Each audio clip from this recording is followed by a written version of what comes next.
तपाईँले चाहिँ कुनै पनि वेबसाइटबाट चाहिँ अनलाइन अर्डर गर्दाखेरि चाहिँ आफ्नो अर्डर चाहिँ कहाँ आयो, कहाँसम्म आयो, मेरो सामान चाहिँ कहाँसम्म आयो भनेर हेर्नको लागि चाहिँ तपाईँहरूले आफ्नो त्यो अनलाइन सेन्डरवाला चाहिँ एउटा ट्र्याकिङ आइडी हुन्छ। जस्तै अब दराजको सबैको त्यो एपमा हेर्नु मिल्छ।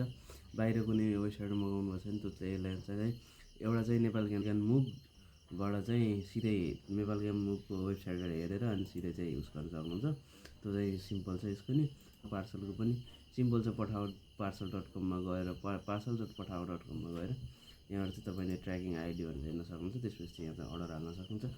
अनि अर्को छ उपाय चाहिँ मेनली युज हुने अलि ठुल्ठुलो सामानहरू पठाउनलाई चाहिँ उपाय जस्तो युज हुन्छ। तपाईँले चाहिँ गुगलमा गएर उपाय ट्र्याकर भनेर हाल्न सक्नु, पार्सल ट्र्याकर भनेर हाल्नु भने योवाला युआरएलको माथिपट्टिको देखाउँछ। यही माथि देखाएको यो युआरएलको यहाँबाट चाहिँ तपाईँले चाहिँ हाल्नु भएन। अनि यहाँ चाहिँ तपाईँले कोड हाल्नु अनि ट्र्याक डेलिभरी गर्नु भने चाहिँ कहाँ आयो के गर्यो चाहिँ तपाईँले त्यहाँबाट थाहा पाउनुहुन्छ।